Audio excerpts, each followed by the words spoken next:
Hello friends, welcome back to the kaapi corner. നെറ്റ്ഫ്ലിക്സിൽ പുതിയൊരു limited web series വന്നിട്ടുണ്ട്. 6 episode മാത്രമേ ഉള്ളൂ. ഇതൊരു 1999 നേപ്പാളിലെ കാഠ്മണ്ഡുവിൽ നിന്നും ഡൽഹിയിലെ ഇന്ദിരാഗാന്ധി ഇൻ്റർനാഷണൽ എയർപോർട്ടിലേക്ക് വന്ന ഇന്ത്യൻ എയർലൈൻസ് IC814 എന്ന് പറയുന്ന ഫ്ലൈറ്റ് ടെററിസ്റ്റുകൾ ഹൈജാക്ക് ചെയ്യുകയും ആ ഹൈജാക്ക് ചെയ്തതിന് ശേഷം ആ ഫ്ലൈറ്റ് കാണ്ഡഹാറിലേക്ക് കൊണ്ടുപോവുകയും അതിനുശേഷം നടന്ന നെഗോസിയേഷൻസും ഒക്കെ ബേസ് ചെയ്തിട്ട് വന്ന ഒരു റിയൽ ഇൻസിഡൻറ്റ് ബേസ് ചെയ്തിട്ടുള്ളൊരു വെബ് സീരീസാണ് ഈ IC814 ദ കാണ്ഡഹാർ ഹൈജാക്ക് എന്ന പേരിൽ നെറ്റ്ഫ്ലിക്സിൽ റിലീസ് ചെയ്തിരിക്കുന്നത്. ഇത് സംവിധാനം ചെയ്തിരിക്കുന്നത് അനുഭവ് സിൻഹയാണ്. ഈ ഒരു സംഭവം, അതായത് ഈ ഒരു സംഭവം ഇതൊരു നോവലായിട്ട് ഒരു ബുക്കിൻ്റെ രൂപത്തിൽ പബ്ലിഷ് ചെയ്തിട്ടുണ്ട്. Flight into the fear the captain story എന്നാണ് ആ ബുക്കിൻ്റെ പേര്. അത് എഴുതിയിരിക്കുന്നത് ദേവി ശരണും അതുപോലെ ശ്രീഞ്ജോയ് ചൗധരിയാണ് ഇത് എഴുതിയിരിക്കുന്നത്. എനിക്ക് തോന്നുന്നു ഇതിൻ്റെ ക്യാപ്റ്റൻ തന്നെയാണെന്ന് തോന്നുന്നു ഈ ഒരു ബുക്ക് എഴുതിയിരിക്കുന്നത്. കാരണം അത് നടന്ന സംഭവങ്ങളും ഇത് എനിക്ക് തോന്നുന്നു 1999 ഡിസംബർ 23 ഇത് ഹൈജാക്ക് ചെയ്യുന്നത്. അതിനുശേഷം 7 ദിവസം എടുത്തു ഈ ഒരു നെഗോസിയേഷൻസും ഇവരുടെ ഡിമാൻഡ്സിന് ടെററിസ്റ്റുമായിട്ടുള്ള നെഗോസിയേഷൻസും കാര്യങ്ങളൊക്കെ ആയിട്ട് ഇവർ ബന്ദികളാക്കിയ ആൾക്കാരെ തിരിച്ച് വിട്ടുകിട്ടാനായിട്ട് ഏകദേശം 7 ദിവസത്തോളം എടുത്തു. ഈ 7 ദിവസം എന്തുകൊണ്ടാണ് 7 ദിവസം എടുത്തത്, അതുപോലെ ഈ 7 ദിവസം എന്തൊക്കെ സംഭവ വികാസങ്ങളാണ് നടന്നത് എന്നൊക്കെയാണ് ആക്ച്വലി ഈ ഒരു വെബ് സീരീസിലൂടെ ഒരു പ്രോപ്പറായിട്ട് കാണിക്കുന്നത്. ഇത് ഒരു ഇന്ത്യൻ ഗവൺമെൻറ്റിൻ്റെ ഒരു ഫെയിൽഡ് ആയിട്ടുള്ളൊരു മിഷനായിരുന്നു. കാരണം ഇത് ടെററിസ്റ്റുകളുടെ എല്ലാ ഡിമാൻഡ്സും അംഗീകരിച്ചുകൊണ്ടാണ് അവർ ബന്ദികളെല്ലാം മോചിപ്പിക്കാൻ സാധിച്ചത്. അല്ലാതെ ഒരു ഇന്ത്യൻ ഗവൺമെൻറ്റിൻ്റെ നയതന്ത്രപരമായ വിജയം എന്ന രീതിയിൽ ഈ ഒരു ഇൻസിഡൻറ്റിന് ഒരിക്കലും പറയാൻ കഴിയില്ല. അപ്പോൾ അങ്ങനെ ഒരു ഹീറോയിക് ഇമേജ് കൊടുത്ത് ചെയ്യാൻ പറ്റുന്ന ഒരു സ്റ്റോറി അല്ല ഇത്. അപ്പം ഇത് ഒരു പ്രോപ്പർ വെബ് സീരീസ് ആയിട്ട് ആൾക്കാരിലേക്ക് എത്തിക്കാൻ ഇത് എഫേർട്ട് എടുത്ത അനുഭവ് സിൻഹയ്ക്ക് സത്യം പറഞ്ഞ ഒരു ബിഗ് സല്യൂട്ട് കൊടുക്കണം. വളരെ മനോഹരമായിട്ട് പുള്ളി ഇത് ഡയറക്റ്റ് ചെയ്ത് വെച്ചിട്ടുണ്ട്. നല്ല രീതിയിൽ ചെയ്തിട്ടുണ്ട്. ഒരു എക്സാജറേഷനോ ഒന്നും കൊടുക്കാതെ പ്രോപ്പറായിട്ട് പുള്ളി ഇത് വിഷ്വലൈസ് ചെയ്ത് ഒരു പ്രോപ്പറായിട്ട് ഇത് ക്യാപ്ചർ ചെയ്ത് നമ്മുടെ മുന്നിലേക്ക് എത്തിക്കുന്നുണ്ട്. ഇതിലൊരുവിധമുള്ള ആക്ടേഴ്സ് എല്ലാം അത്യാവശ്യം നല്ല രീതിയിൽ പെർഫോം ചെയ്തിട്ടുണ്ട്. ഇത് കുറച്ചൊരു വിവാദങ്ങളും കാര്യങ്ങളൊക്കെ ഇപ്പോൾ ഉണ്ടാകുന്നുണ്ട്. കാരണം ഇതിൽ ഹൈജാക്ക് ചെയ്ത ടെററിസ്റ്റുകളുണ്ട്, ഒരു 4-5 പേരോളം ഉണ്ട്.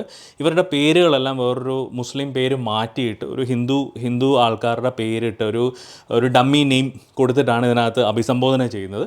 അപ്പോൾ അത് കുറച്ചൊരു ഇഷ്യൂ ഉണ്ടാവുകയും അതുപോലെ ഗവൺമെൻറ് ഇതിൽ ഇടപെടുകയും അതിനുശേഷം ഇവർ ഇപ്പം ആ ഒരു വെബ് സീരീസിനകത്ത് ആ ഒരു കാണുമ്പോൾ നിങ്ങൾക്ക് അറിയാം, ചിലപ്പോൾ ആദ്യം ഒരു കൊടുക്കുന്നുണ്ട് അവർ ഡീറ്റെയിൽസ്, ഈ ഒരു ഇന്നതാണ് ഇവരുടെ പേര്, ഇന്നതാണ് മാറ്റി എന്നുള്ള രീതിയിൽ ഒരു ഡീറ്റെയിൽസ് ഒക്കെ കൊടുക്കുന്നുണ്ട് സിനിമയിൽ. അപ്പം അത് കുറച്ച് വിവാദങ്ങളും കാര്യങ്ങളൊക്കെ പലരും ഉണ്ടാക്കി ഈ ഒരു വെബ് സീരീസ് ഇറങ്ങിയപ്പോഴത്തേക്ക്. അത് എനിക്ക് എന്തിൻ്റെ പേരിലാണ് അവർ ആ പേര് മാറ്റിയത് എന്നെനിക്കറിയില്ല. Maybe because of some other political issue or something. അതായിരിക്കും തോന്നുന്നു. ഇത് അഭിനയിച്ചിരിക്കുന്നത്, ഇതിൽ ഒരുപാട് ക്യാരക്ടേഴ്സ് ഉണ്ട് കേട്ടോ. അത്യാവശ്യം ഒരുപാട് പേര് ഇതിൽ അഭിനയിച്ചിട്ടുണ്ട്. നസറുദ്ദീൻ ഷാ ഇതിലൊരു ക്യാബിനറ്റ് സെക്രട്ടറി ആയിട്ട് അഭിനയിക്കുന്നുണ്ട്.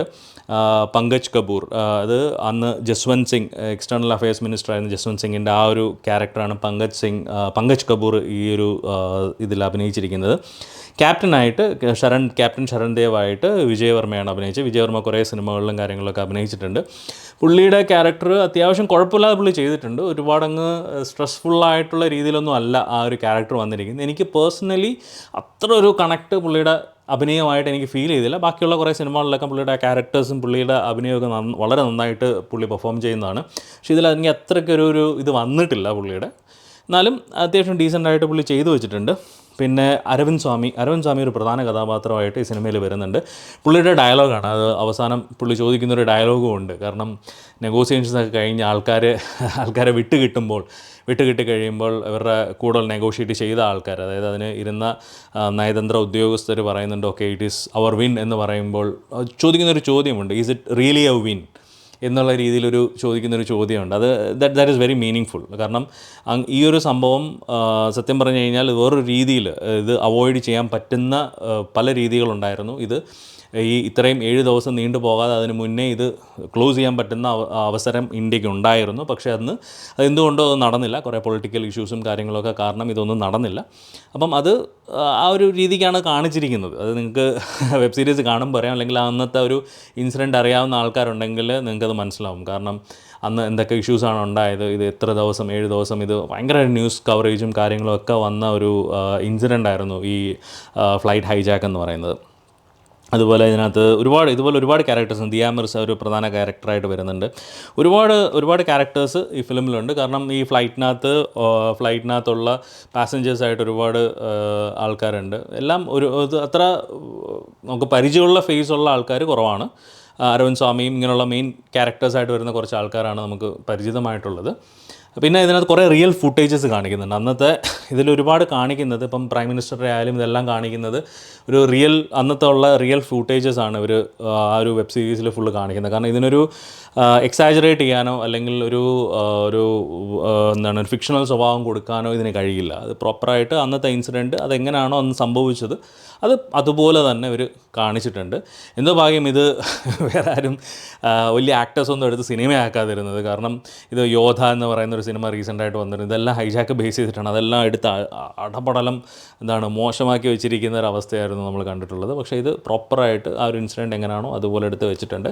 നിങ്ങൾക്ക് കണ്ടിരിക്കാൻ പറ്റുന്ന ഒരു അടിപൊളി ഒരു വെബ് സീരീസാണ്. റിയൽ ഇൻസിഡൻറ്റ്സ് ഇഷ്ടപ്പെടുന്ന ആൾക്കാർ, ഒരു ഡോക്യുമെൻ്ററി കൈൻഡ് ഓഫ് റിയൽ ഇൻസിഡൻസിനെ ഡോക്യുമെൻ്ററി ആയിട്ട് പിക്ചറൈസ് ചെയ്ത് ഒരു സീരീസ് പോലെ കാണാൻ ആഗ്രഹിക്കുന്ന ആൾക്കാർക്ക് ഇഷ്ടപ്പെടും എന്നുള്ള കാര്യം തീർച്ചയാണ്. അപ്പം നെറ്റ്ഫ്ലിക്സിൽ ഇത് അവൈലബിൾ ആണ്. ധൈര്യമായിട്ട് കാണുക. കണ്ടിട്ട് നിങ്ങളുടെ അഭിപ്രായം ഇതിൻ്റെ കമൻ്റായിട്ട് രേഖപ്പെടുത്തുക. അപ്പം മറ്റൊരു വീഡിയോ ആയിട്ട് വീണ്ടും അടുത്ത ആഴ്ച കാണാം. അതുവരേക്കും ബൈ ബൈ.